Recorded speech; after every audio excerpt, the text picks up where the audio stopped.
जय शिव दोस्तों, मेरे इस YouTube चैनल खोज शिव की में एक बार पुनः आप सभी का स्वागत है।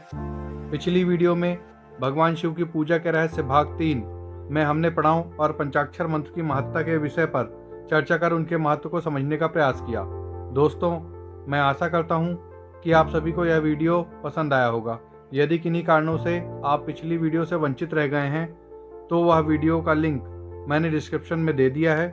आप सभी चाहें तो लिंक के माध्यम से पिछली वीडियो को देख सकते हैं। दोस्तों, यदि आप भी मेरी तरह शिव भक्त हैं तो आज की यह वीडियो आप सभी के लिए बहुत ही महत्वपूर्ण होने वाली है। आज हम भगवान शिव की पूजा के रहस्य भाग 4, जिसमें हम शिव महापुराण में वर्णित शिवलिंग की स्थापना, उसके लक्षण और पूजन विधि को समझने का एक सार्थक प्रयास करेंगे। तो चलिए दोस्तों, समय को व्यर्थ व्यतीत न करते हुए आज की चर्चा को आरंभ करते हैं। मैं आपको सर्वप्रथम शिवलिंग की स्थापना और उसके लक्षण के विषय में बताता हूँ। शुभ समय में योग, नक्षत्र इत्यादि देखकर किसी पवित्र स्थान या नदी तट पर अपनी रुचि के अनुसार शिवलिंग की स्थापना करनी चाहिए, जहाँ नित्य पूजन हो सके। पार्थिव द्रव्य से, जलमय द्रव्य से, जैजस पदार्थ से अथवा कल्पोक्त पदार्थ से उत्तम लक्षणों से युक्त शिवलिंग का निर्माण करके उसकी पूजा करने से उपासक को पूरा फल प्राप्त होता है। यदि संपूर्ण शुभ लक्षणों से युक्त शिवलिंग की पूजा की जाए तो वह तत्काल पूजा का फल देने वाला होता है। यदि चल प्रतिष्ठा करनी हो तो इसके लिए छोटा सा शिवलिंग अथवा विग्रह श्रेष्ठ माना जाता है। यदि अचल प्रतिष्ठा करनी हो तो स्थूल शिवलिंग अथवा विग्रह अच्छा माना गया है। उत्तम लक्षणों से युक्त शिवलिंग की पीठ सहित स्थापना करनी चाहिए।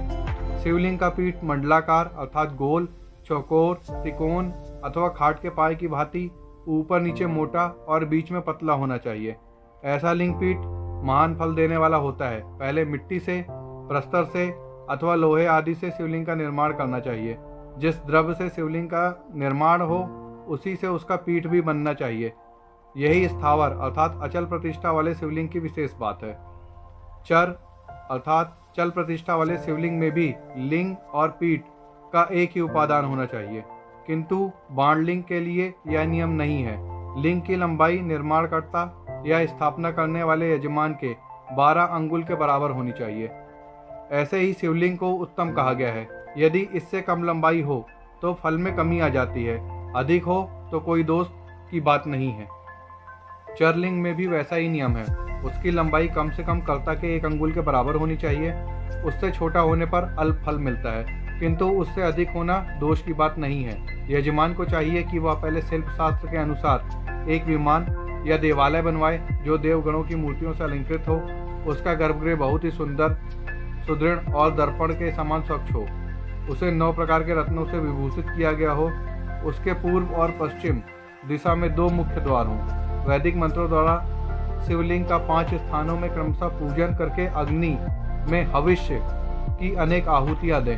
फिर परिवार सहित मेरी पूजा करके गुरु स्वरूप आचार्य को धन से तथा भाई बंधुओं को जड़ एवं चेतन वैभव प्रदान करें। तत्पश्चात स्थावर जंगम सभी जीवों को यत्नपूर्वक संतुष्ट करके एक गड्ढे में सुवर्ण तथा 9 प्रकार के रत्न भरकर वैदिक मंत्रों का उच्चारण करके परम कल्याणकारी महादेव जी का ध्यान करें। फिर नाद घोष से युक्त महामंत्र ओमकार का उच्चारण करके उक्त गड्ढे में शिवलिंग की स्थापना करके उसे पीठ से संयुक्त करें। लिंग की स्थापना करके नित्य लेप से जोड़कर स्थिर करें। इसी प्रकार वहाँ परम सुंदर वेर अर्थात मूर्ति प्रतिष्ठा के लिए भी समझनी चाहिए। अंतर इतना है कि लिंग प्रतिष्ठा के लिए प्रणव मंत्र के उच्चारण का विधान है, परंतु वेर की प्रतिष्ठा पंचाक्षर मंत्र से करनी चाहिए। जहाँ लिंग की प्रतिष्ठा हुई है वहाँ भी उत्सव के लिए, बाहर सवारी निकालने आदि के लिए निमित्त वेर अर्थात मूर्ति को रखना आवश्यक है। वेर को बाहर से भी लिया जा सकता है, उसे गुरुजनों से ग्रहण करें। बाह्य वेर वहीं लेने योग्य है जो साधु पुरुषों द्वारा पूजित हो। इस प्रकार लिंग और वेर में भी हुई महादेव जी की पूजा शिव पद प्रदान करने वाली होती है। स्थावर और जंगम के भेद से लिंग भी 2 प्रकार का कहा गया है। वृक्ष, लता आदि स्थावर लिंग कहते हैं और कृमि, कीट आदि को जंगम लिंग। स्थावर लिंग की सींचने आदि के द्वारा सेवा करनी चाहिए और जंगम लिंग को आहार एवं जल देकर तृप्त करना उचित है।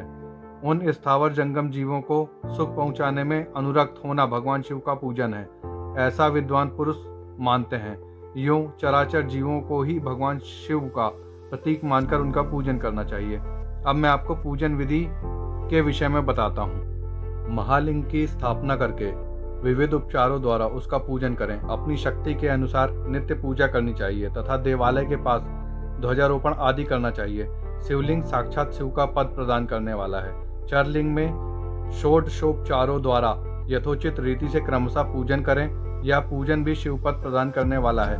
आवाहन, आसन, आद्य, पाद्य, पाद्यांग, आचमन, अभ्यंग पूर्वक स्नान, वस्त्र एवं यज्ञोपवीत, गंध, पुष्प, धूप, दीप, नैवेद्य, तांबूल, समर्पण, निराजन, नमस्कार और विसर्जन, ये 16 उपचार हैं। अथवा आद्य से लेकर नैवेद्य तक विधिवत पूजन करें। अभिषेक, नैवेद्य, नमस्कार और तर्पण, ये सब यथाशक्ति नित्य करें। इस तरह किया हुआ शिव का पूजन शिव पद की प्राप्ति करने वाला होता है। किसी मनुष्य के द्वारा स्थापित शिवलिंग, ऋषियों द्वारा स्थापित शिवलिंग, देवताओं द्वारा स्थापित शिवलिंग, अपने आप प्रकट हुए स्वयं भूलिंग तथा अपने द्वारा नूतन स्थापित शिवलिंग का उपचार पूर्वक पूजन करने या पूजा की सामग्री देने से भी मनुष्य को उपरोक्त फल प्राप्त होता है। क्रमशः परिक्रमा एवं नमस्कार करने से भी शिवलिंग शिव पद की प्राप्ति कराने वाला होता है।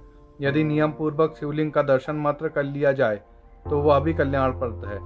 मिट्टी, आटा, गाय के गोबर, फूल, कनेर पुष्प, फल, गुड़, मक्खन, भस्म अथवा अन्न से भी अपनी रुचि के अनुसार शिवलिंग बनाकर तदानुसार उसका पूजन करें। या प्रतिदिन 10,000 प्रणव मंत्र का जप करें अथवा दोनों संध्याओं के समय 1-1 सहस्त्र प्रणव का जप करें। यह क्रम भी शिवपद की प्राप्ति कराने वाला है, ऐसा जानना चाहिए। तो दोस्तों, इस प्रकार हमने इस वीडियो के माध्यम से शिव महापुराण की विश्वेश्वर संहिता में वर्णित शिवलिंग की स्थापना, उसके लक्षण और पूजन विधि के विषय में और उसके महत्व को समझने का एक सार्थक प्रयास किया है।